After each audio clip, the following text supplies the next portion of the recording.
एक सुनसान बंजर जमीन में रिक एक लड़ाई के दौरान जमीन पर कई फीट दूर तक फेंक दिया जाता है और उसे सच में चिंता होती है कि शायद अब वो मर जाएगा। पर तभी उसके गुरु धुएं से बाहर आते हैं और फर्स्ट एड देने की बजाय उसकी तारीफ करने लगते हैं कि पिछले 2 साल की ट्रेनिंग में वो कितना ज्यादा बेहतर हो गया था और अब उसे ई रैंक एडवेंचरर एग्जाम को पास करने में कोई दिक्कत नहीं होनी चाहिए। तारीफ अपनी जगह ठीक है, लेकिन उसे अभी भी इलाज की सख्त जरूरत है। इस दुनिया में एडवेंचरर आमतौर पर जवान लोग होते हैं क्योंकि ये काम शरीर पर बहुत ज्यादा जोर डालता है, पर फिर भी कुछ अडल्ट्स थे जो अपने सपनों को छोड़ने के लिए तैयार नहीं थे और इसीलिए रिक अभी भी एंट्रेंस एग्जाम को देने की कोशिश कर रहा है। वो रिसेप्शन डेस्क पर जाकर अपना एग्जाम टिकट इशू करने के लिए कहता है, पर जब रिसेप्शनिस्ट उसकी डिटेल्स कंफर्म कर रही होती है तो वो रिक को पहचान लेती है और एक्साइटेड होकर याद दिलाती है कि वो दोनों एक दूसरे को पहले से जानते हैं। पर इधर रिक पहले तो उसे पहचान ही नहीं पाता, पर जल्द ही उसे याद आता है कि वो आज से 2 साल पहले साथ में काम किया करते थे और उसे ज्यादा हैरानी तो तब हुई थी जब उसे पता चला कि उसने एडवेंचरर बनने के लिए अपनी नौकरी छोड़ दी। इधर रिक थोड़ा सा एम्बैरेस है क्योंकि आमतौर पर कोई भी 30 साल की उम्र में एडवेंचरर बनने के लिए अप्लाई नहीं करता था। अक्सर लोग अपने टीन्स में जी रैंक से शुरू करते हैं और 1 या 2 साल में ई रैंक तक पहुंच ही जाते हैं। तभी रिसेप्शनिस्ट उससे पूछती है कि आखिर पिछले 2 साल में रिक कर क्या रहा था, क्योंकि उसे उसकी कोई खबर नहीं मिली थी। जिस पर रिक समझाता है कि वो ज्यादातर पहाड़ों में अपने गुरु के साथ ट्रेनिंग कर रहा था।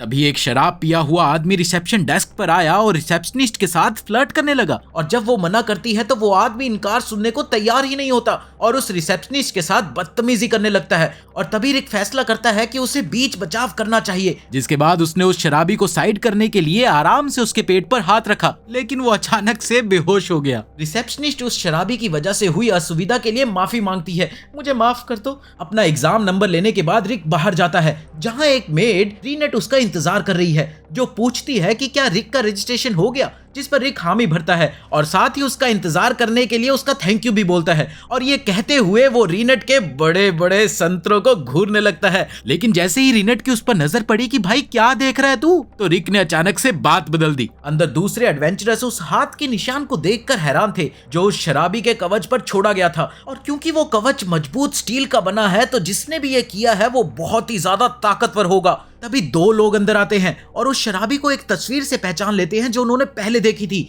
उसका नाम डोमल है और वो एक ए रैंक एडवेंचरर है जो 30 मामलों में वांटेड है। रिसेप्शनिस्ट जानती है कि ये रिक ने किया है, पर अगर वो सच में ए रैंक एडवेंचरर को गिरा सकता है तो वो शायद ज्यादा ही ताकतवर है। इसी बीच रिक का फिजिकल एग्जाम चल रहा है और उसकी हाइट लगभग 5'8" आती है, पर फिजिशियंस हैरान है कि रिक ये टेस्ट दे रहा है जबकि वो 32 साल का है। उसके बाद सारे स्टूडेंट्स को अगले रूम में ले जाया जाता है जहां उन्हें क्रिस्टल बॉल पर हाथ रखने को कहा जाता है ताकि उनके अंदर की जादुई ताकत को मापा जा सके। जब एक एक करके दूसरे लोग टच करते हैं तो उन्हें अलग अलग रिजल्ट्स मिलते हैं जिसमें सबसे ज्यादा सी ग्रेड है, पर जब रिक की बारी आती है तो उस क्रिस्टल में बिल्कुल भी लाइट नहीं होती, जिसके बाद एग्जामिनर ने उसे जादू के मामले में F ग्रेड दे दिया। दूसरे उम्मीदवार रिक का उसके लो माना स्कोर के लिए मजाक उड़ाने लगते हैं, अरे बस F ही आया ना, F ही आया ना। पर जैसे ही एग्जामिनर अगले बच्चे को बुलाता है तभी क्रिस्टल अचानक से ब्लास्ट हो जाता है। अगला टेस्ट सभी उम्मीदवारों की ताकत को मापने का है, जिसके लिए उन्हें कहा जाता है कि ग्रीन रोड पर जितनी जोर से हो सके उतनी जोर से मारे।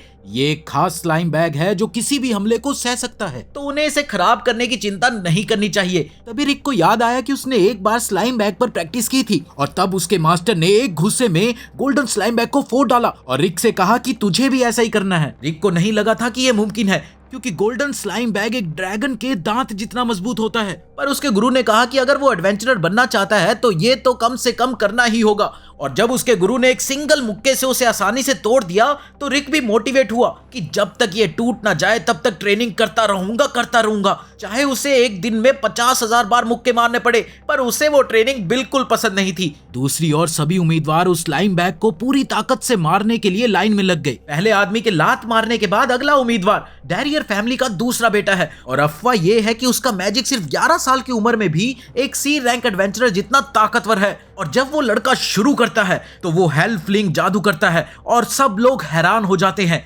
इधर रिक भी हैरान था, पर इसीलिए क्योंकि वो जादू बहुत छोटा है। लड़के ने फायरबॉल को लॉन्च किया और बिल्कुल सही टारगेट पे मारा और जजेस सच में लड़के की काबिलियत को देखकर खुश होते हैं। ये देखकर रिक और भी हैरान हो जाता है क्योंकि उसके मैजिक टीचर जो फायर बॉल्स उस पर फेंकते थे वो इससे कहीं ज्यादा खतरनाक थे। जिसके बाद रिक को लगता है कि लड़के का फायरबॉल उस टीचर के फायरबॉल जितना ही ताकतवर होगा, पर शायद लड़के ने उसे छोटा कर दिया ताकि बिल्डिंग ना तबाह हो जाए। जैसे ही अटैक पावर एग्जाम आगे बढ़ता है, आखिरकार रिक की बारी आती है और जब वो स्लाइम बैग के पास जा रहा था तो एग्जामिनर ने उससे पूछा कि क्या वो सच में 30 साल से ज्यादा का है। रिक हाँ में जवाब देता है तो एग्जामिनर कहता है कि वो ऐसी चीजें करने के लिए बहुत बूढ़ा है। ट्रेनिंग आम तौर पर ज्यादा रिजल्ट नहीं देती जब तक कि उसे जिंदगी के शुरुआत में शुरू ना किया जाए, और उसके जादू वाले स्कोर्स भी बहुत गंदे हैं और इसीलिए उसे शर्मिंदा होने से पहले ही हार मान लेनी चाहिए। रिक जानता है कि लोग उसकी उम्र को लेकर थोड़े से जजमेंटल है, वो सच में हार मानना चाहता है, पर उसने यहाँ तक पहुंचने के लिए बहुत मेहनत करी है।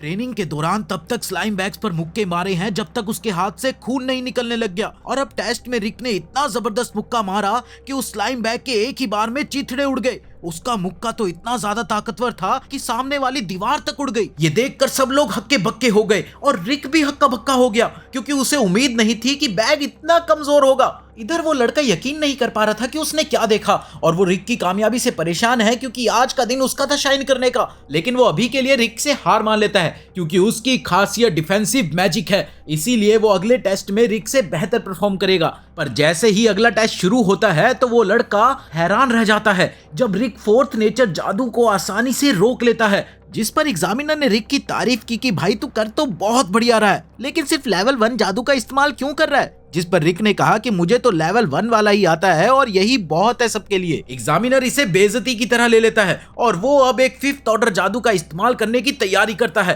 ताकि वो रिक को दिखाए कि उसे उन्हें हल्के में नहीं लेना चाहिए। वो हेरान साइक्लोन का इस्तेमाल करता है, जिसके बाद एक बहुत बड़ी हेरान वेव पूरे किंगडम में गूंजती है जिसे दूर खड़ा सिल्वेस्टर भी सुन पाता है। कुछ मिनट बाद सिल्वेस्टर एग्जाम सेंटर पहुंचता है ये पता करने के लिए कि क्या हो रहा है, जिस पर उसे बताया जाता है कि एक F रैंक एडवेंचरर ने अपने हाथों से एक स्लाइम बैग को उड़ा दिया और सिर्फ लेवल 1 डिफेंस मैजिक का इस्तेमाल करके एक 5th नेचर जादू को पूरी तरह से ब्लॉक कर दिया। अभी रिक एग्जाम का रिटन पार्ट ही दे रहा है और वो अपने नॉलेज में कॉन्फिडेंट लग रहा है। टेस्ट खत्म होने के बाद रिक रीनेट के साथ एक ब्रेक लेता है और वो पूछती है कि उसका रिटन टेस्ट कैसा गया। रिक कॉन्फिडेंटली जवाब देता है कि उसे यकीन है कि वो रिटन टेस्ट में 100 में से 100 लाएगा।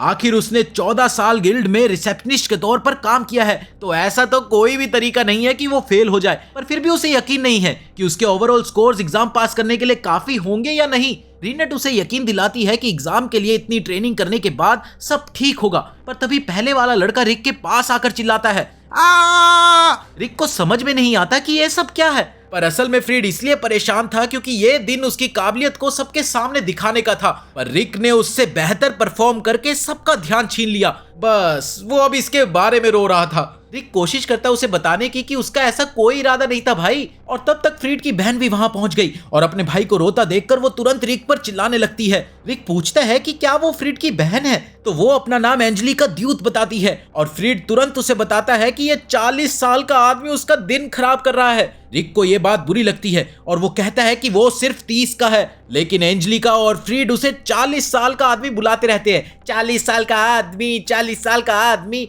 आखिरकार एंजेलिका रिक को एक ड्यूल चैलेंज करने के लिए अपना ग्लव उस पर फेंकती है, पर रिक ये नहीं समझता कि ये एक चैलेंज है, तो वो ग्लव को उठा लेता है क्योंकि वो बिल्कुल नहीं चाहता था कि वो गंदा हो जाए। बदकिस्मती से परंपराओं के मुताबिक ग्लव को उठाने का मतलब है लड़ाई करने का इरादा, तो एंजेलिका खुशी से उनके लड़ाई करने के लिए जगह सेट कर देती है। उसका कहना था कि उसे रिक को सजा देने में काफी मजा आएगा, पर अगर उन्हें ये करना है तो रूल्स के हिसाब से करना होगा। फिल्म किंगडम में ड्यूल्स में विनर लूजर के लिए सजा सेट कर सकता है, तो वो सजा सेट करती है कि लूजर को विनर की जिंदगी भर सेवा करनी होगी। एंजेलिका असल में एक 2nd क्लास रॉयल नाइट है, पर रिक को नहीं पता था कि एक 2nd क्लास नाइट कितना ताकतवर होता है, तो रीनेट उसे समझाती है कि 2nd क्लास नाइट लगभग B रैंक के बराबर होते हैं। ये सुनते ही रिक टेंशन में आ जाता है क्योंकि वो जानता है कि B रैंक के एडवेंचरर्स बड़े राक्षसों को अकेले ही मार सकते हैं, पर रीनेट को ये बड़ी बात नहीं लगती और वो रिक से कहती है कि ध्यान रखे कि लड़ाई में वो एंजेलिका को मार ना दे। रिक सोचता है कि B रैंक के खिलाफ खुद को रोकना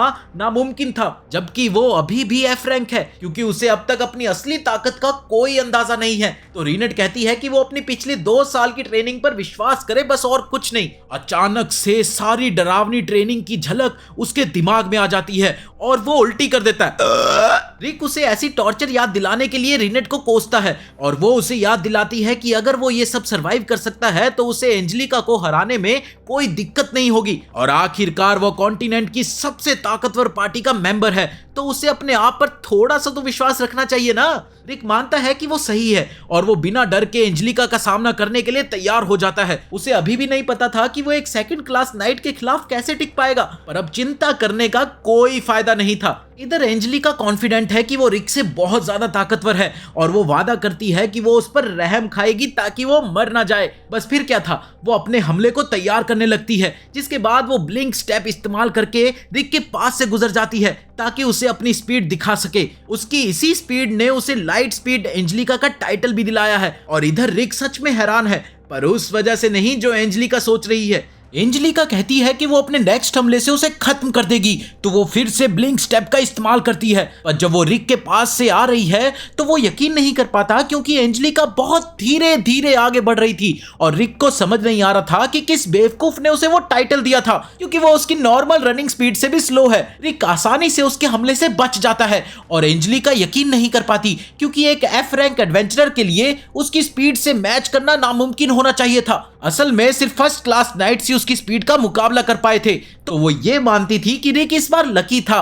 पर अब ऐसा फिर नहीं होगा। बस फिर क्या था, वो ब्लिंक स्टेप का एक बार फिर से इस्तेमाल करती है, पर रिक की नजरों में वो अब भी बहुत स्लो है। वो सोचता है कि वो आखिरकार बी रैंक तक पहुंची कैसे। उसे लगने लगता है कि शायद वो एक्चुअली में काफी ताकतवर है, पर जैसे ही वो एंजेलिका के हमले को डॉज करने की तैयारी कर रहा था, तो वो तभी एक पत्थर से टकराकर गिर जाती है और वो अनजाने में वर्टिकल बेब्लेड अटैक को अनलॉक कर देती है। रिक इन हमलों को समझ ही नहीं पाता, तो उससे बचने में उसे काफी परेशानी होती है और जब तक एंजेलिका खुद को रोकती है, वो ये सोचने पर मजबूर हो गया होता है कि वो खुद को ताकतवर कैसे कह सकता है, क्योंकि वो इस हमले के लिए बिल्कुल भी तैयार नहीं था। पर ना ही एंजेलिका इसके लिए तैयार थी, क्योंकि उसने ये प्लान ही नहीं किया था। वो शांत रहने की कोशिश करती है, शांत शांत, और रिक से कहती है कि वो काफी इंप्रेस है, क्योंकि उसने उसके लास्ट हमले को डॉज कर लिया था, क्योंकि वो बिल्कुल ऐसा ही करना चाहती थी। पर इसका मतलब है कि उसे रिक को हराने के लिए और भी तेज होना होगा। वो अपनी खास टेक्निक इस्तेमाल करती है जो उसे नॉर्मल से 3 गुना ज्यादा तेज मूव करने देती है। पर जबकि वो 3 गुना ज्यादा तेज है, इधर रिक को वो अब भी बहुत स्लो लगती है। पर रिक बिना सोचे समझे हमला नहीं करना चाहता था, क्योंकि उसे पता नहीं था कि उसके पास और कौन से ट्रिक्स हैं। इसीलिए वो डॉज करने का फैसला करता है और इधर एंजेलिका हैरान है कि रिक अब भी उसकी स्पीड कैसे मैच कर सकता है।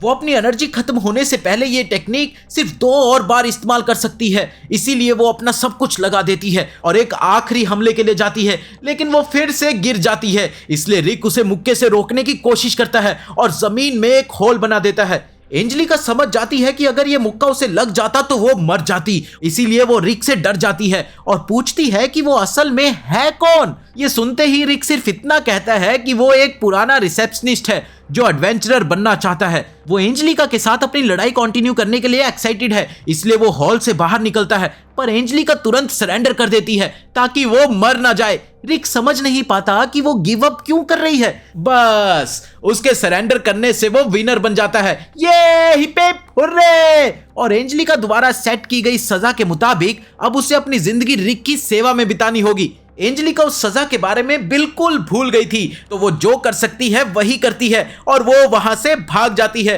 रिक को अपनी शर्त की कोई परवाह नहीं थी, इसलिए वो उसका पीछा भी नहीं करता और एग्जाम के रिजल्ट जल्द ही आने वाले हैं, इसलिए उसे चेक करने के लिए वहां से जाना पड़ता है। इसी वक्त रीनेट रिक को बताती है कि उसके बाकी गुरु भी उससे मिलने के लिए आने वाले हैं और रिक ये बात सुनकर पूरी तरह से घबरा जाता है। रिक और रीनेट अभी के लिए एग्जाम सेंटर वापस जाते हैं और उन्हें बताया जाता है कि रिजल्ट्स जल्द ही उनके एग्जाम टिकट्स के थ्रू अनाउंस होंगे। भाई साहब देखो, अगर आप पास होते हैं तो आपका टिकट ब्लू ग्लो करेगा और आपको एग्जाम्स के सेकंड स्टेज में आगे जाने की अनुमति होगी। लेकिन अगर कोई और कलर आया तो हो सकता है कि आप फेल हो गए हों। इधर रिक बहुत चिंता में है कि शायद वो एग्जाम में फेल हो जाए, तो रीनेट उसे यकीन दिलाने की कोशिश करती है, तूने अच्छा किया है रिक, तूने अच्छा किया है। उसकी बातों से खुश होकर रिक सोचता है कि कितनी अच्छी है यार ये, काश ये 10 साल पहले मिली होती तो इससे शादी कर लेता। पर तभी वो उसे धमकी देती है कि अगर वो फेल हो गया तो उसकी ट्रेनिंग 3 गुना बढ़ा दी जाएगी। तभी रिक का कार्ड ग्लो करने लगता है और वो घबराहट में उसे उठाता है और उसे ये देखकर खुशी होती है कि वो पहला एग्जाम पास कर चुका है। ये वो हॉल से रीनेट के साथ निकलता है, पर जैसे ही वो बाहर कदम रखता है एक भयानक बदबू उसकी नाक में घुसती है। छी छी छी छी छी।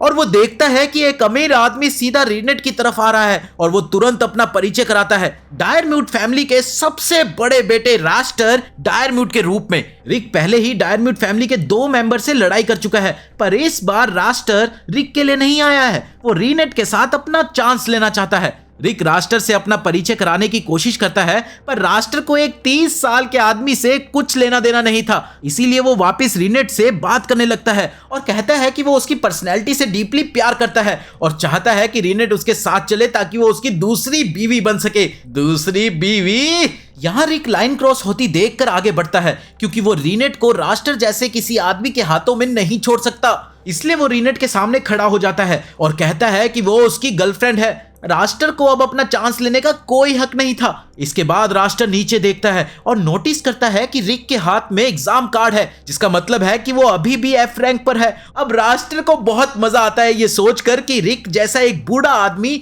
अभी भी लोएस्ट रैंक पर है। रिक अपनी सफाई में कहता है कि रास्टर भी एग्जाम देने के लिए कुछ ज्यादा बूढ़ा है क्योंकि वो कम से कम 25 का तो लगता है, पर रास्टर सिर्फ हंसता है और रिक को बताता है कि वो यहाँ स्टूडेंट के तौर पर नहीं है, उसने ये टेस्ट 14 साल की उम्र में ही पास कर लिया था।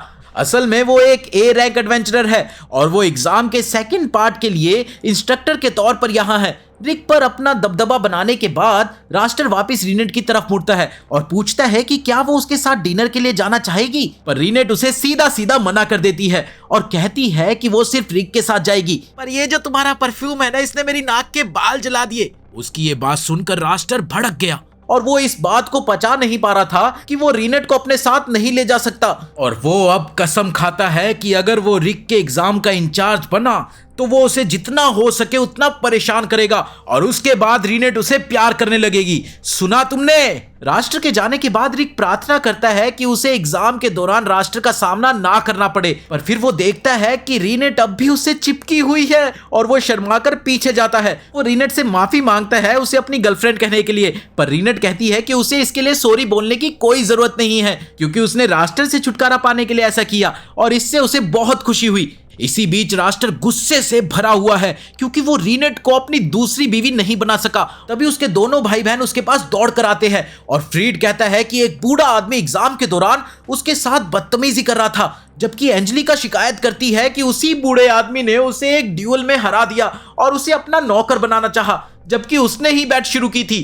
अब बताओ, उनके कहने का अंदाज ऐसा था जैसे उन्होंने तो कुछ गलत करा ही नहीं था। ये बात सुनते ही रास्टर नाराज हो जाता है कि कोई उनकी फैमिली को ऐसे इंसल्ट करने की हिम्मत कैसे कर सकता है, और जब उसे पता चलता है कि ये सब रिक ने किया है तो उसके चेहरे पर एक शैतानी मुस्कान आ जाती है क्योंकि अब उसके पास बदला लेने का एक बहाना है। कुछ देर बाद मॉक बैटल शुरू होने वाली है और रिक इसके बारे में बहुत नर्वस है। रीनेट उसे कहती है कि एग्जाम के दौरान ध्यान रखे और वो अपनी शक्तियों को कंट्रोल में रखे, पर रिक तो अभी भी मानता है कि वो कमजोर है। रिक ये नहीं समझ पाता कि उसे अपनी शक्तियां उन लोगों के सामने रोकने की क्या जरूरत है जो उससे ज्यादा ताकतवर होंगे, और उसे अभी भी रास्टर की चिंता है क्योंकि अगर वो उसके टेस्ट का इंचार्ज हुआ तो बहुत बुरा होगा।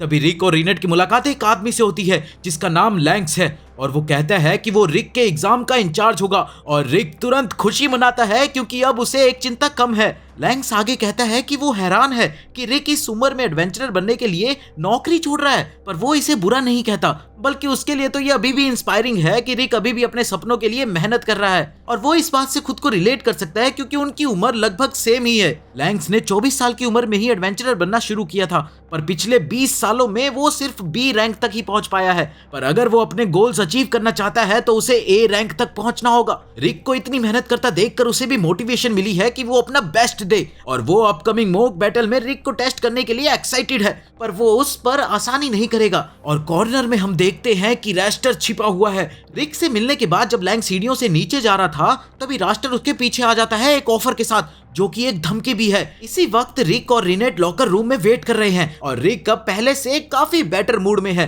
और ये सब सिर्फ इसलिए क्योंकि उसे लैंक्स अपना इंस्ट्रक्टर मिला है। पर तभी कोई आकर अनाउंस करता है कि लैंक्स अचानक से बीमार हो गया है तो वो अब इंस्ट्रक्टर के तौर पर काम नहीं कर पाएगा और उसकी जगह गेस व्हाट, किसको चार्ज दिया गया होगा? जी हाँ, बिल्कुल रास्टर को। ये सुनते ही रिक घबराने लगता है। रीनेट उसे बताती है कि रास्टर ने शायद कुछ गलत तरीके इस्तेमाल किए हैं ये सब करने के लिए और क्योंकि वो एंजेलिका और फ्रीड से जुड़ा हुआ है तो वो शायद रिक से बदला लेने की सोच रहा है। इधर कमरे में दूसरे स्टूडेंट्स बात करने लगते हैं कि राष्ट्र का आपके एग्जाम का इंचार्ज होना कितना बुरा है भाई, कितना बुरा है। और जबकि वो डायर म्यूट फैमिली का एक घमंडी सदस्य है, उसके बारे में ये अफवाह भी है कि उसे एफ रैंक एडवेंचरर्स को पीटने में कितना मजा आता है। और हर साल वो किसी एक एडवेंचरर को टारगेट भी करता है और उसे फेल करवाने के लिए अपनी पूरी कोशिश करता है, जो कि रिक के लिए बुरी खबर है क्योंकि रास्टर तो अभी भी उससे नफरत करता है। बाद में रास्टर बाहर एक अनजान उम्मीदवार को टेस्ट कर रहा है। वो आइस ब्लास्ट से उस पर हमला करता है और उस आदमी को नॉक आउट कर देता है।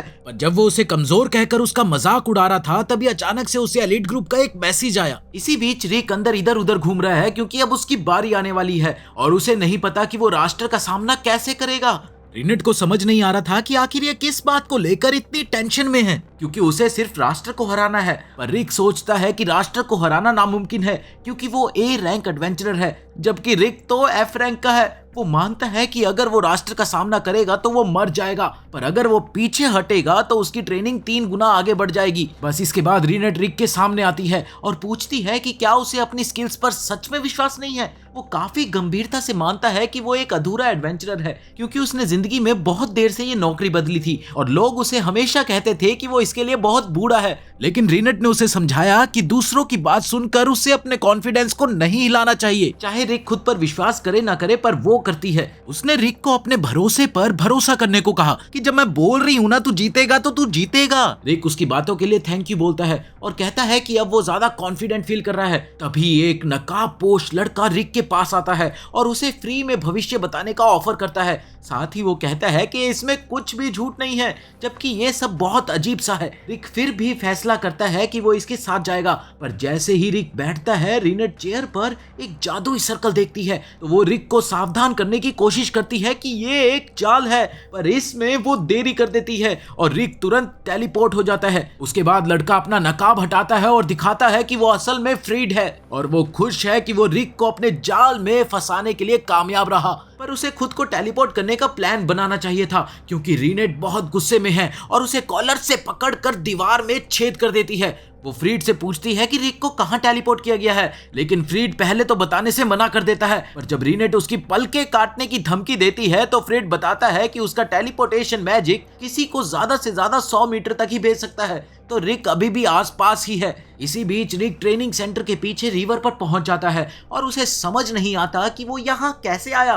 तभी एलीट गार्ड्स उसके सामने आए और रिक को बताया जाता है कि बदकिस्मती से उन्हें ऑर्डर्स है कि वो उसे पीटेंगे। उन्होंने बताया कि वो डायर म्यूट फैमिली के एलीट गार्ड्स हैं। बस रिक समझ जाता है कि राष्ट्र और दूसरे लोग इसके पीछे हैं। वो नहीं चाहते कि राष्ट्र के हाथ गंदे हो, तो वो ये पूरी कोशिश करेंगे कि रिक एग्जाम में पहुंच ही ना पाए। रिक उन्हें बेशरम कहता है उसे रोकने की कोशिश करने के लिए ताकि वो अपना एग्जाम मिस कर दे। जब वो सोच रहा होता है कि आगे क्या करे तो उसकी नजर पास के पहाड़ी पर खड़े कुछ लोगों पर पड़ती है और ध्यान से देखने पर उसे पता चलता है कि वो उसके पार्टी के सीनियर मेंबर्स हैं और वो उनसे एलाइट गार्ड से भी ज्यादा डरता है। उसके पार्टी मेंबर्स नीचे कूद कर रिक से पूछते हैं कि वो यहाँ क्या कर रहा है जबकि उसे एग्जाम देने जाना है। वो एलाइट गार्ड की जान बचाने के लिए एक झूठ गढ़ लेता है कि वो बस उसकी तैयारी में मदद कर रहे थे, जिस पर ब्रोसोन ने कहा कि अगर ट्रेनिंग चल ही रही है तो मैं भी 2-2 हाथ कर लेता हूं। पर रिक जानता है कि ब्रोसोन के साथ ट्रेनिंग कितनी मुश्किल है।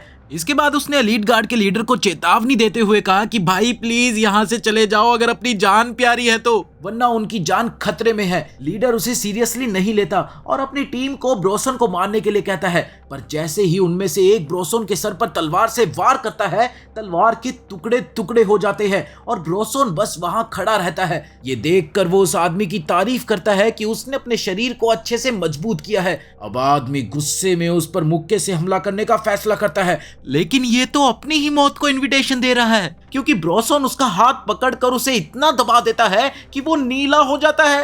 पर ब्रोसन उसे बताता है कि उसे चिंता करने की कोई जरूरत नहीं है क्योंकि उसके पास हीलिंग मैजिक है जो उसके हाथ को ठीक कर देगी। एलीट गार्ड का लीडर अब समझ रहा है कि उसने इन लोगों पर हमला करके शायद गलती कर दी है और उसे इनकी असली शक्ति का अंदाजा हो गया है। इन सब के बीच मेजेट रिक से पूछता है कि क्या एलीट गार्ड सच में उससे लड़ने आए हैं। रिक कंफर्म करता है तो मेजेट कहता है कि भाई तू टेंशन ना ले, मैं इसे शांति से हैंडल कर लूंगा। फिर वो एक super fire barrel MK3 rifle निकालता है और रेंज में सब पर फायर करके उन्हें जमीन पर गिरा देता है, जिस वजह से रिक उस पर चिल्ला उठा, तूने सबको मार दिया, जबकि उसने कहा था कि वो इसे शांति से संभालेगा। लेकिन मेजेट कहने लगा कि शायद इनमें से कोई जिंदा है अभी। एक आदमी एलिस को कैदी बनाने की कोशिश करता है ताकि उन्हें कुछ फायदा मिल सके, पर उसे अंदाजा नहीं है कि उसने कितनी बड़ी गलती कर दी है। फिर ब्रॉसन कहता है कि अगर तुम मरना नहीं चाहते तो धीरे से मेरे पास से हट जाओ, पर आदमी नहीं सुनता और एलिस को चुप कराने के लिए उस पर वार करता है और उसकी किस्मत वहीं बर्बाद हो जाती है क्योंकि एलिस उसे भाप बना देती है। इधर एलीट गार्ड के बाकी मेंबर्स यकीन ही नहीं कर पाते कि हुआ तो हुआ क्या, पर लीडर समझ गया है कि क्या चल रहा है, तो वो उन्हें बताता है कि ये वैम्पायर लड़की लाखों में एक है जो सिर्फ 10 साल की उम्र में दुनिया की सबसे ताकतवर जादूगर है।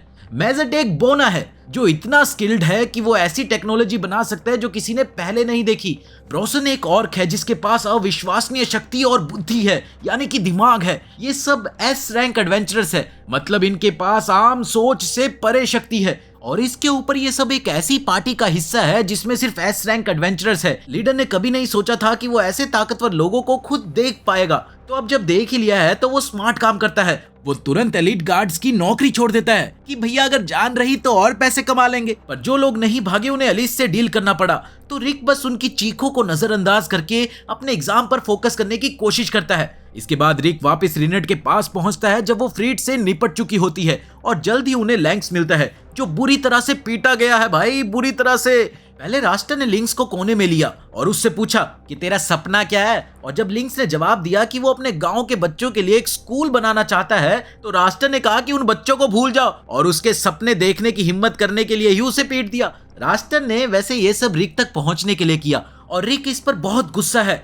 पहले तो वो डरा हुआ था, लेकिन अब उसने सोच लिया था कि वो रास्टर की छिताई करेगा, पर उससे पहले मिली अडोल्फ से। अडोल्फ के पास एक ऐसी खास शक्ति है जिससे वो किसी भी इंसान को देखकर ये बता सकता है कि आखिर उसके अंदर कितनी ताकत है, और इसे साबित करने के लिए वो एक अनजान एग्जामिनी को देखता है और पता लगाता है कि वो बिल्कुल कमजोर है। तो माना जा सकता है कि वो तुरंत रास्टर द्वारा एलिमिनेट हो जाएगा। दूसरी तरफ रास्टर एक पावर हाउस है और उसका जादू बहुत ज्यादा ताकतवर है। अडोल्फ को ये सब देखकर थोड़ा दर्द होता है क्योंकि ताकतवर लोगों को स्कैन करना उसकी आंखों पर जोर डालता है, जिसके चलते जब उसने रिक को देखा तो वो सीधा अंधा हो गया। लगता है बर्फ पड़ने वाली है। इसी बीच स्टैंड्स में रिक की पुरानी कोवर्कर रीनेट के पास आती है और अपना नाम एलिसा ग्रैंगर बताती है और कहती है कि उसने पहले दिन रिक को रीनेट के साथ देखा था। तो जब रीनेट बताती है कि वो रिक की पार्टी का हिस्सा है तो अलीसा ये सुनकर खुश हो जाती है कि रिक के नए दोस्त हैं, और क्योंकि सब रिक का टेस्ट देखने की तैयारी कर रहे थे तो रीनेट ने उसे उनके साथ बैठने को कहा और वो खुशी से मान जाती है और सीट्स की तरफ बढ़ती है। पर ब्रोसोन को वहां देखकर वो डर जाती है क्योंकि वो एक ऑर्क है। तभी मेजेट देखता है कि रीनेट के पीछे एक लड़की खड़ी है, तो रीनेट उसका परिचय रिक की पुरानी कोवर्कर के रूप में करवाती है और अलीसा सबको हेलो करती है। Hello hello hello. मेजेट देखता है कि अलीसा के संतरे काफी बड़े हैं, तो वो तुरंत उसे अपने पास बैठने का ऑफर देता है। आइए बैठिए ना। पर रीनेट ने अलीसा को मेजेट का शिकार नहीं होने दिया और अब रिक एरिना में आता है। तो ब्रोसन रीनेट से पूछता है कि उसके ख्याल से रिक एग्जाम में कैसा करेगा। वो पूरे भरोसे से कहती है कि रिक बिना किसी दिक्कत के एग्जाम को पास कर लेगा, पर अलीसा को लगता है कि ये इतना आसान नहीं होगा।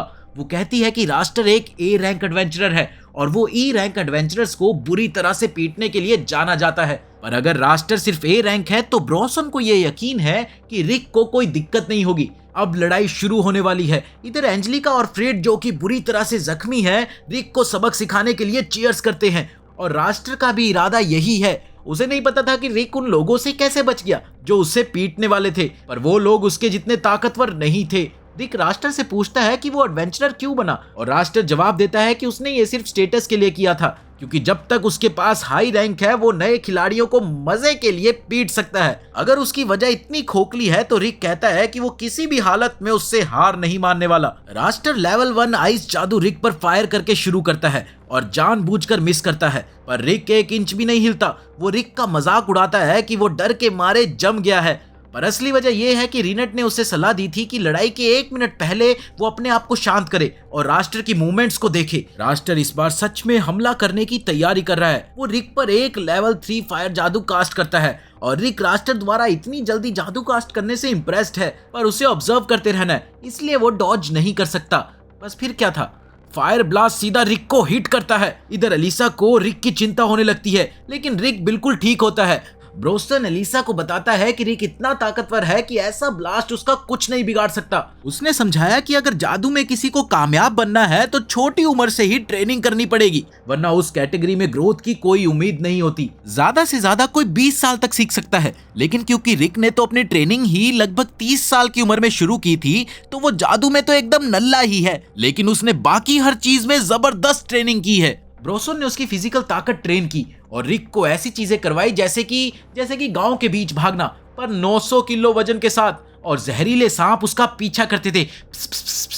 ब्रोसन ने रिक की ताकत बढ़ाने के लिए सब कुछ किया और मेजेट ने उसकी माना कंट्रोल ट्रेनिंग करी। ये आश्चर्य की बात थी कि मेजेट ने ट्रेनिंग को आधे में नहीं छोड़ा, क्योंकि उसे काम करना पसंद ही नहीं है। पर जब रिक की बात आई तो वो चाहता था कि रिक अच्छी मैजिकल डिफेंसेस बना सके, वरना अब तक तो वो राख बन चुका होता। साथ ही रीनेट ने भी रिक को बहुत बढ़िया ट्रेन किया है, और ये सुनकर एलिसा हैरान हो जाती है, क्योंकि उसने सोचा था कि रीनेट तो एक काम वाली है। रिक ने सब कुछ दांव पर लगाकर उनसे सीखा है, तो उसके पास पहले से ही एस रैंक एडवेंचरर की शक्ति है। हालांकि उसे यह एहसास नहीं है, क्योंकि ब्रोसन ने हमेशा ही उसे डराया था कि एफ रैंक एडवेंचरर उससे ज्यादा ताकतवर है। अब रास्टर एक और जादू कास्ट करने वाला है। वो रिक और लैंक्स को उनके एडवेंचरर बिजनेस में इतनी देर तक टिकने के लिए इंसल्ट करता है, और ये कहते हुए वो अपने स्किल ट्री के हर एलिमेंट हमले को रिक के ऊपर दाग देता है। जब तक वो खत्म करता है तो उसे लगता है कि रिक मर गया होगा, या कम से कम बुरी तरह घायल होगा, पर उसके और उसके भाई बहनों की उम्मीद के खिलाफ रिक बिना एक स्क्रैच के सब कुछ झेल लेता है। रास्टर इस बात से परेशान होता है कि रिक कितना ढीठ है,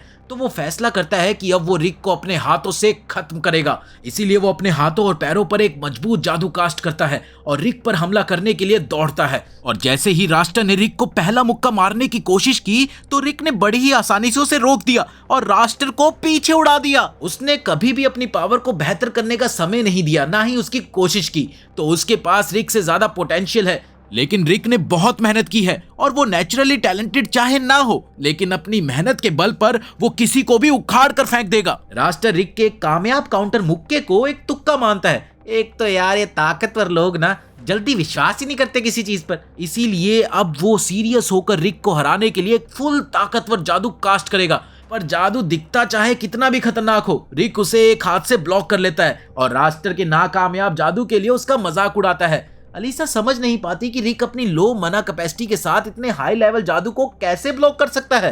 तो मेजेट समझाता है कि रिक ने अपने माना इस्तेमाल पर बहुत अच्छा कंट्रोल सीख लिया है। अब जबकि राष्ट्र के पास ज्यादा माना है, तो रिक 100 गुना 1000 गुना कम माना इस्तेमाल करके भी राष्ट्र के जादू कास्टिंग को मैच कर सकता है। अब राष्ट्र का कॉन्फिडेंस हिलने लगता है, तो वो अब एक लास्ट हमला करने की कोशिश करता है ताकि प्रूव कर सके कि वो ज्यादा ताकतवर है। पर रिक उसके लिए बहुत फास्ट है, जो राष्ट्र को आयरन बॉडी डिफेंस मैजिक इस्तेमाल करने पर मजबूर कर देता है। इस पॉइंट पर राष्ट्र समझ गया है कि रिक के पास एक एवरेज ई रैंक से ज्यादा पावर है, पर वो अब भी दावा करता है कि अब तक वो सिर्फ लकी रहा है। लेकिन रिक अब और धोखे में नहीं आएगा।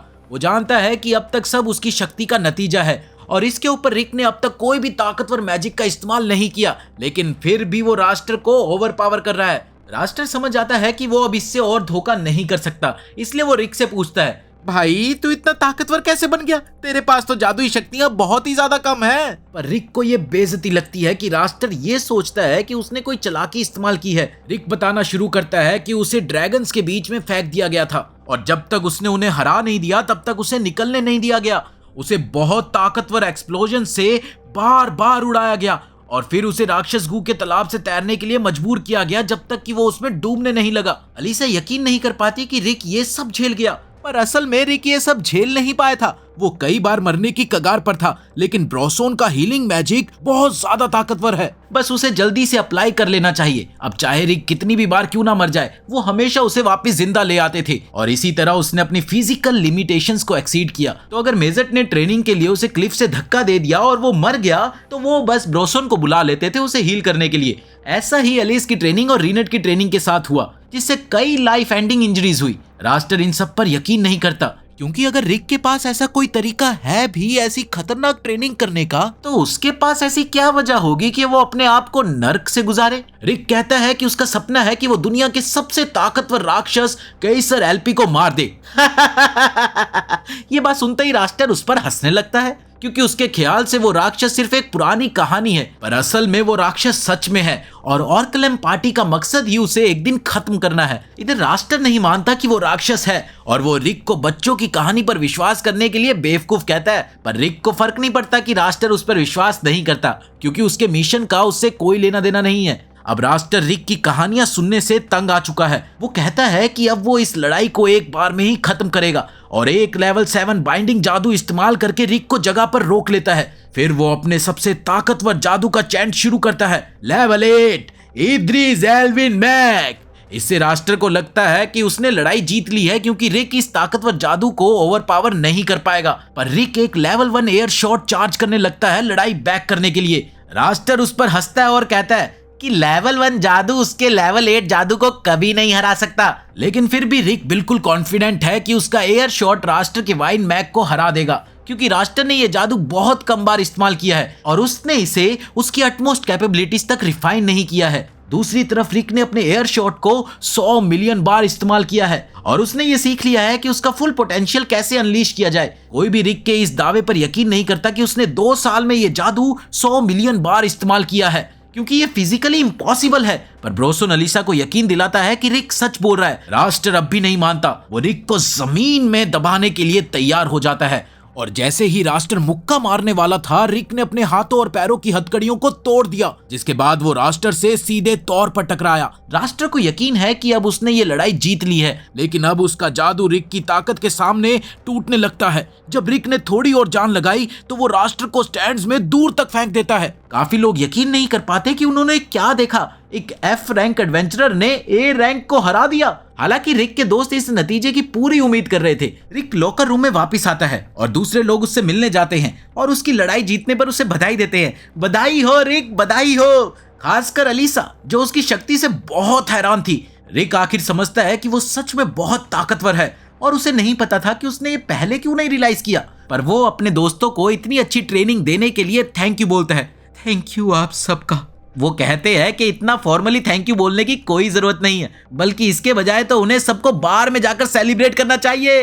पर उससे पहले रिक को रास्टर और उसके भाई बहन की आवाज सुनाई देती है जो रूम में आ रहे हैं और रास्टर क्लियरली रिक के मुक्के से दर्द में है, पर वो इसके लिए इलाज लेने के लिए इनकार करता है। रिक उसे देखकर कहता है कि आज उसके मैच हारने का एक रीजन है। रास्टर रिक से कोई बेइज्जती सुनना नहीं चाहता, पर रिक उसे सच में एडवाइस देने की कोशिश कर रहा है। वो रास्टर से कहता है कि जब वो ट्रेनिंग कर रहा था तो उसने टेक्निक्स की संख्या लिमिट कर दी थी जिनको वो इस्तेमाल करता था, ताकि उन्हें पूरी तरह से मास्टर कर सके। तो अगर रास्टर ताकतवर बनना चाहता है तो उसे एक सिंगल टेक्निक को रिफाइन करना चाहिए जब तक उसे लगने ना लगे कि वो मरने वाला है। पर अगर तुम ये एडवाइस फॉलो नहीं करना चाहते तो ये तुम्हारी मर्जी है भाई। रिक कहता है कि उसको रास्टर के भविष्य से बहुत उम्मीद है एक एडवेंचरर के तौर पर, और लगता है कि रास्टर ने आखिरकार कुछ ह्यूमिलिटी सीख ली है, क्योंकि वो चुपचाप रिक के पास से गुजरता है और वो उससे कहता है कि जब रिक का नेक्स्ट प्रमोशन एग्जाम आएगा तो रास्टर इंश्योर करेगा कि वो इतना ताकतवर हो कि सेकंड टाइम ना हारे। इसके बाद रास्टर वहां से चला जाता है और उसके भाई बहन उसके पीछे पीछे जाते हैं।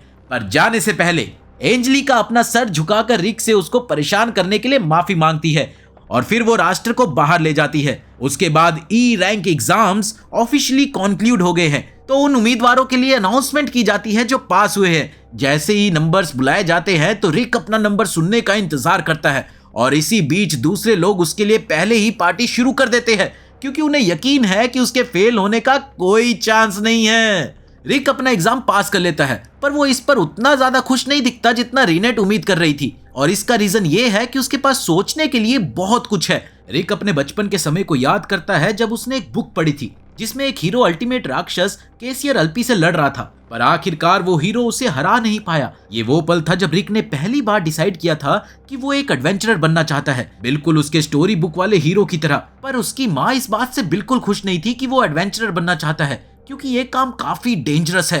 तो उन्होंने प्यार से कहा कि बेटा मुझे ज्यादा खुशी होगी तू अगर कोई और करियर चूज करेगा। पर रिक के पिता इस बारे में कम मेहरबान थे और उन्होंने रिक से कहा कि उसे एक असली नौकरी लेनी चाहिए अपनी जिंदगी एडवेंचरर बनकर बर्बाद करने से पहले।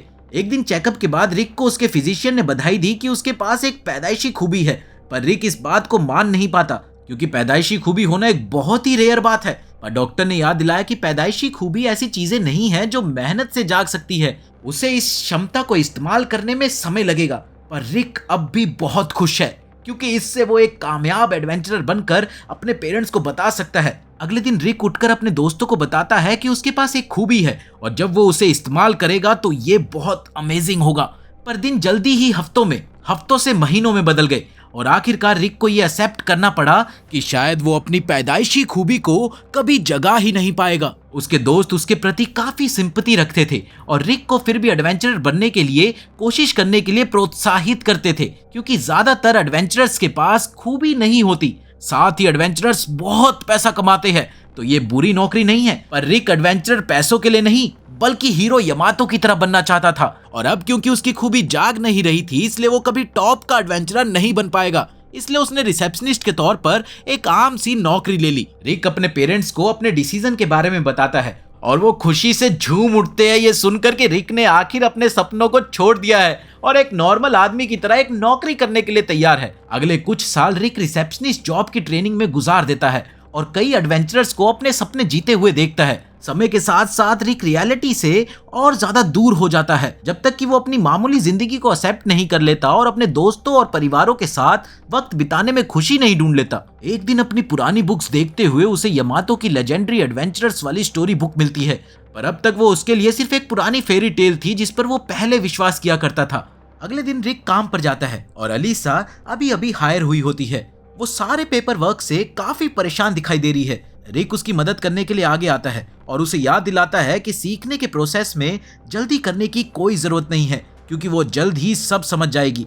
एक और चीज वो उसे बताना चाहता है क्योंकि उसने शहर में देखा है कि राक्षस ज्यादा एक्टिव हो रहे हैं और एक टीम जल्द ही उन्हें खत्म करने के लिए आने वाली है। अलीसा इस जानकारी के लिए उसे धन्यवाद बोलती है क्योंकि अब वो फॉर्म्स पहले से ही रेडी कर सकती है। अलीसा जब पेपर वर्क करने जाती है तभी रिक का एक एडवेंचरर दोस्त अंदर आता है और उसके पास रिक को दिखाने के लिए कुछ है। वो अभी अपने प्रमोशन एग्जाम से वापस आया है और वो गर्व से कहता है कि आज से वो ऑफिशियली एक बी रैंक एडवेंचरर है। रिक अपने दोस्त के लिए खुश है पर वो झूठ बोलेगा अगर वो कहे कि उसे जलन नहीं हो रही है किसी और को अपने सपने जीते हुए देखकर। इस जलन से डील करने के लिए रिक देर रात तक पीता है ताकि दर्द दूर हो जाए, पर अपनी इस हालत में भी उसके और जेड के बीच का फर्क बिल्कुल साफ है। जेड बी रैंक तक प्रमोट हो चुका है और रिक की जिंदगी जी रहा है, जबकि रिक 14 साल से उसी कुर्सी पर बैठा है और उसके पास दिखाने के लिए सिर्फ एक थोड़ी सी कमाई है। पर वो ये सोचने से खुद को रोक नहीं पाता कि अगर उसने उस वक्त एडवेंचरर बनने का फैसला किया होता तो वो कितनी दूर आ चुका होता। तभी रिक को शहर के बीच से एक अलग सी आवाज सुनाई दी जिसे सुनकर वो देखने गया कि क्या वो भी कोई मदद कर सकता है। लेकिन वहां पर जो नजारा था उसे देखते ही उसके होश उड़ गए क्योंकि किसी वजह से शहर में एक मिड रैंक हैंड ट्रोल है। आमतौर में रिक उसे देखते ही भाग जाता, पर वो देखता है कि एक औरत ट्रोल के रास्ते में चल रही है और वो बस खड़ा होकर नहीं देख सकता था जब कोई चोट खाए, इसीलिए वो उस औरत को बचाने के लिए आगे बढ़ता है, चाहे वो सच में कुछ ज्यादा नहीं कर सकता उसे रोकने के लिए। जब राक्षस उनके करीब आता है रिक एक बेरहम मौत के लिए तैयार हो जाता है, पर इससे पहले कि ऐसा हो रीनेट रिक के सामने आ जाती है और राक्षस के टुकड़े टुकड़े कर देती है और फिर वो रिक से उसे बचाने की कोशिश करने के लिए शुक्रिया बोलती है, पर उसे उसकी सेफ्टी की चिंता करने की कोई जरूरत नहीं है क्योंकि वो एक स्किल्ड एडवेंचरर है। इसके बाद रिक और रीनेट दोनों साथ चलते हैं और एक दूसरे से परिचय करते हैं, जिसके बाद रिक कहता है कि वो इम्प्रेस्ड है कि रीनेट कितनी ताकतवर थी और वो उससे पूछता है कि क्या वो एक बी रैंक एडवेंचरर है। इसके जवाब में रीनेट कहती है कि वो बी रैंक की नहीं है। अब रिक को लगता है कि शायद ये ए रैंक की होगी और वो इस बात से हैरान है क्योंकि शहर में एक ए रैंक एडवेंचरर से मिलना आम बात नहीं है। पर रीनेट उसे फिर सही करती है और वो कहती है कि वो ए रैंक भी नहीं है। फिर वो अपना एस रैंक बैच निकाल कर रिक को दिखा देती है और रिक ये देखकर पूरी तरह से हैरान था। वो यकीन ही नहीं कर पा रहा था कि उसकी मुलाकात इतनी लेजेंडरी एडवेंचरर से हो रही है। आगे बढ़ते हुए रिक रीनेट को अपने सपने के बारे में बताता है जो उसने जवानी में देखा था, एक एडवेंचरर बनने का और केसियर एलिपेथ को हराने का। वो जानना चाहता था कि क्या वो अब भी अपना सपना पूरा कर सकता है। अगर वो आज से एडवेंचरर बनने की कोशिश करे, चाहे उसकी उम्र 30 साल की हो गई है, तो क्या वो अपना सपना पूरा कर सकता है। रिक के उस व्यवहार को देखकर जब उसे लगा कि वो खतरे में है तो वो समझ गई थी कि उसमें एडवेंचरर बनने का साहस तो है, पर रिनेट मानती है कि बढ़ती उम्र में माना रिजर्व बिल्ड करना लगभग नामुमकिन है। एडवेंचर में माना रिजर्व्स की इंपॉर्टेंस को देखते हुए रिनेट ईमानदारी से कहती है कि उसे नहीं लगता कि रिक अब एडवेंचरर बन सकता है। इधर रिक पहले से ही ऐसे जवाब की उम्मीद कर रहा था, पर फिर भी उसे सुनकर दुख होता है। कम से कम उसे तसल्ली है कि एक एस रैंक एडवेंचरर ने उसे ये बात तो बताई, इसीलिए अब उसके पास सपने छोड़कर अपनी नॉर्मल जिंदगी जीने के अलावा कोई और रास्ता नहीं था। रिनेट माफी मांगती है कि अगर उसे बुरा लगा हो, पर रिक कहता है कि कोई बात नहीं, क्योंकि वो उसकी ईमानदारी की कदर करता है और वैसे भी रोज रोज इतनी खूबसूरत औरत से मिलने का मौका भी नहीं मिलता। इसके बाद वो मजाक में कहता है कि क्या वो कभी साथ में खाना खाने चले। रिनेट तुरंत ही उसके डिनर इनविटेशन को मान लेती है और कल उनकी डेट फिक्स हो जाती है। ये पे हुर्रे! अगले दिन रिक बहुत ही अच्छे मूड में है और आज वो पूरी मेहनत से काम करना चाहता है। और जब जेड वहां आकर अपने नए बी रैंक स्टेटस के बारे में शोर मचाता है, तब भी रिक को जलन नहीं होती, क्योंकि भाई साहब प्यार में जो थे ना, और वो उसे अगले मिशन के लिए शुभकामनाएं देता है।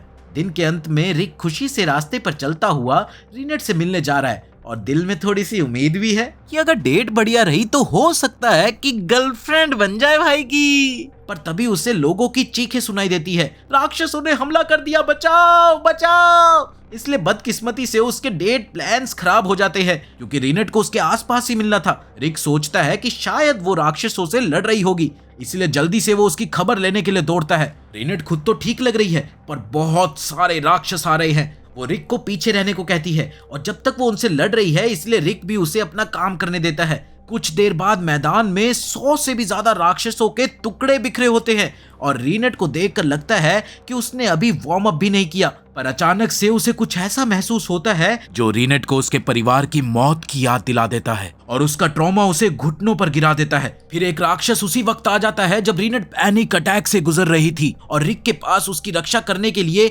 कुछ भी नहीं था। पर खुशकिस्मती से जेड लास्ट सेकंड में आकर दोनों को बचा लेता है। रिक उसका शुक्रिया अदा करता है, थैंक यू भाई, तुमने जान बचा ली।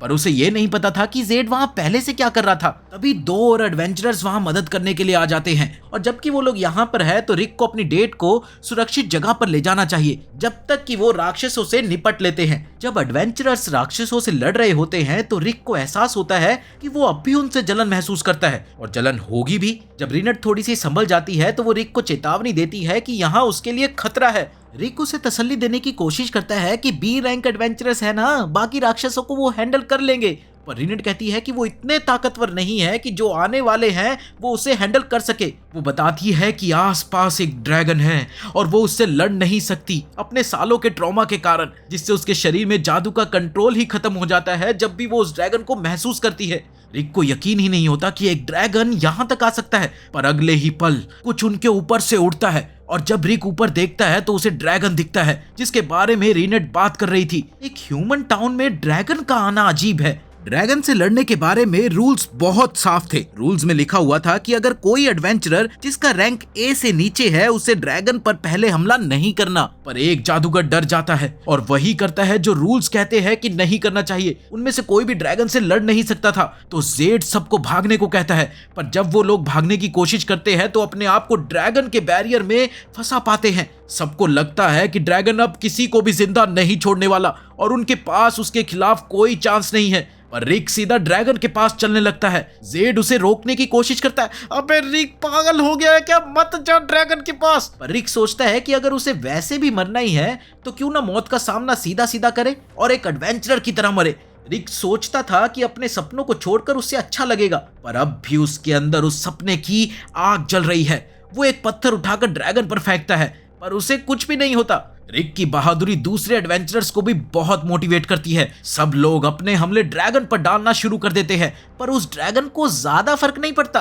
कहाँ चींटी, कहाँ हाथी, ड्रैगन उन पर फायर ब्रीथ से हमला कर देता है। जेड को समझ आ जाता है कि ये बहुत बुरा होगा, इसीलिए वो अपनी आयरन बॉडी स्किल इस्तेमाल करता है सबको बचाने के लिए और इसी वजह से वो लोग जिंदा बच जाते हैं। पर फिर भी उनको काफी चोट आती है। पर जलते मलबे से रिक उठता है और सीधा ड्रैगन की तरफ चलता है, ये दावा करते हुए कि वो अपना सपना पूरा करेगा चाहे उसे कुछ भी हो जाए। ड्रैगन उसे कुचलने की कोशिश करता है, पर मौत के कगार पर रिक की पैदाइशी खूबी जाग जाती है। उसे शक्ति मिलती है ड्रैगन के पांव से बचे रहने की और उसे ढकेलने की। उसके शरीर से निकलती जादुई शक्ति इतनी ताकतवर थी कि वो उसके आसपास लपटों की तरह दिखाई दे रही थी, और रिक को समझ आता है कि आखिर ये उसकी पैदाइशी खूबी है। अब वो सोच रहा था कि ये पहले जाग जाता तो अच्छा होता, पर देर आए दुरुस्त आए। अब उसके पास लड़ने की शक्ति है, तो रिक ड्रैगन का सामना करने में ज्यादा कॉन्फिडेंट है। जब ड्रैगन उस पर एक और ब्लास्ट करता है, वो अपना हाथ बढ़ाकर अपनी मैजिकल एनर्जी से फायर को रोक लेता है,